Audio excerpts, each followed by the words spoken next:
Hi everyone, I hope you're doing good. This is Pratisha, your IELTS trainer, and I hope you have revised everything that we have done from week 1 and week 2 because this week we are going to move forward and do more complex things. So understanding of the basics is really important. So with this being said, let us begin our today's session. And in today's session, we'll be focusing more on grammar concepts. We'll be going more into details and depths, right? And we'll see how it goes. So let me, here it is. So we are going to review nouns, pronouns, verbs, right? And we are going to review everything up. So we will focus on the key concepts. We will practice and we will use them in sentence. And of course, if you have any kind of doubt, you can just go ahead, clarify, and put in your questions, and I'll make sure that I'm able to answer all of them. With this being said, let us move forward to nouns. What are nouns? We have done it before. It represents people, places, things, or any kind of ideas. They can be classified into different types: common nouns, proper nouns, abstract nouns, which are also called intangible, concrete nouns, which are more tangible, and we have collective also. Collective nouns are, for example, flock of sheep, bouquet of flower, group of boys and girls, so on and so forth, which represents a group, a collective community. So some examples are common nouns like city and dog. Proper nouns are names. So London is a particular name. Rover could be probably a name of a dog or a name of a person. I don't know. I have heard it as a name of a dog as well. So could be both.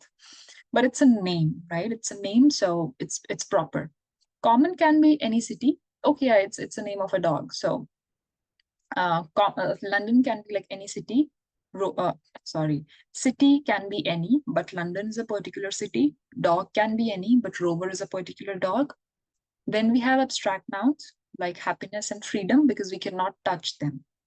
Concrete nouns, something we can touch, book and apple, right? So that's pretty much it. Then we did some pronouns. Pronouns are words that take place of nouns in a sentence to avoid repetition. Because I cannot go on and, say that, I don't know, like I cannot go on and say rover, rover, rover, rover, rover in every single sentence, because that would make it pretty repetitive and that would make it sound weird also, to be honest with you. But pronouns are also different kinds, right? We have personal pronouns, we have possessive, we have reflexive, and we have relative pronouns. So personal pronouns, for example, he, she, it, I, you, they, etc. Possessive pronouns that talk about something in possession, something that you own. His, hers, theirs, right? For example, this pen is his. It's her, this book is hers, theirs, yours, mine, etc. Reflexive is when that action is happening on your own self. So this word self is really important here. Myself, yourself, themselves. So it is plural or it can be themselves, etc. Yourselves, myselves is also fine. Relative pronoun, for example, who, which, that. The the person that I spoke with yesterday called me today as well. So the person that I spoke with, so that I spoke with, it's referring to the person, right? So using all these pronouns are really essential because again, it brings more depth to whatever you're writing or speaking, right? It makes you look like, you are aware of these concepts and it is, again, more advanced. So let's focus on personal pronouns, which is he, she, it. So personal pronouns are used to replace a noun and refer to specific thing or people. For example, he is my brother. This is, for example, Joseph. He is my brother. She is a teacher. This is my cousin Natalie. She is a teacher. She works in this school. She also likes to eat pizza. It replaces they, right? So he is for a male person, like a boy, man. She is for a female person, like a girl or woman. It is for objects, right? When gender is not important. So any objects and any animal, because you need to understand that objects and animals are genderless until and unless we give a gender to them. But all the objects are genderless. Animals still, you have like genders for them. But overall, we just call them it. Possessive pronouns are pronouns that show ownership, right? Or that's something that belongs to someone. So this is his book, that is hers. The car is theirs. So it's talking about book, which is his, some guys. So this is Joseph. This is his book. She is my friend Natalie. That is hers. This car is theirs, Joseph's and Natalie's. So his is for something that belongs to a boy or a man, hers is for like girl or a woman, and theirs is for more than one person, so it's plural. Then you have reflexive pronouns. Reflexive pronouns are used when the subject and the object of a sentence are the same person, right? So when that action, I'm doing it to my own self, or you are doing this action to your own self. Who are you doing that action on? So your subject is equal to your object here. I made this cake myself, right? You should take care of yourself because you are taking care of you, right? I am making this cake by myself, right? So use myself when the subject is I, all right? So when it's I, you will use myself. When it's you will use yourself. When it's he, you will use himself. She, herself. We, ourselves. And they, themselves.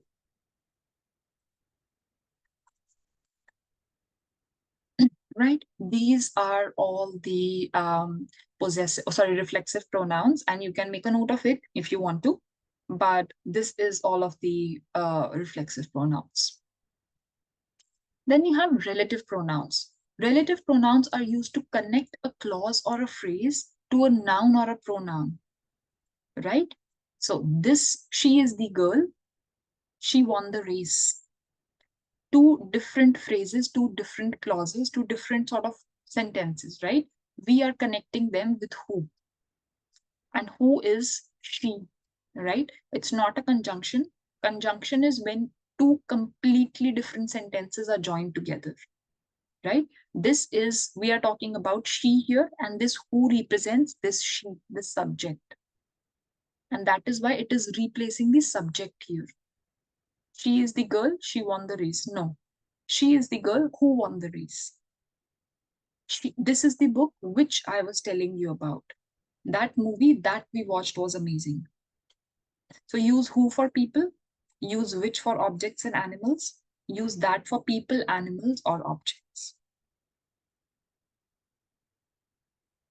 Now, let us try and practice all of it. Dash is my best friend. He is my best friend. His is my best friend. They is my best friend. Of course, we cannot use they because it's plural and it's talking about is, which is singular. His is possession, so we cannot use it. We will use he. Sarah loves reading and Dash spends hour at library. Her cannot be because it is not possessive. They is plural, so and she. Similarly, the dog chased its tail. The dog chased its tail. The dog chased their tail. There is plural. So we will use its tail, its own tail, right? John and Lisa are going to the park. The subject is plural. So automatically they will meet us there. I made this cake because it's I. You have to use myself. This is the car dash I was telling you about, which I was telling you about. So this which is the car. The teacher asked the student to finish dash homework, to finish their homework, because students, plural.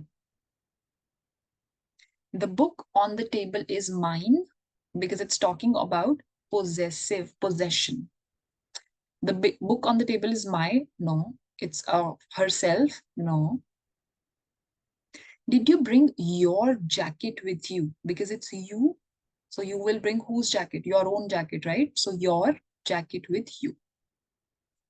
He is the person who helped me with my project, which is not, which is for objects and them is plural, right? But we are talking about a single person. Now, let us try to use it in a paragraph form. Paragraph is more advanced, it's more continuous. So my friend John and I decided to go hiking last week.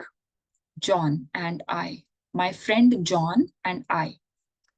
He suggested that we explore a new trail near the mountains.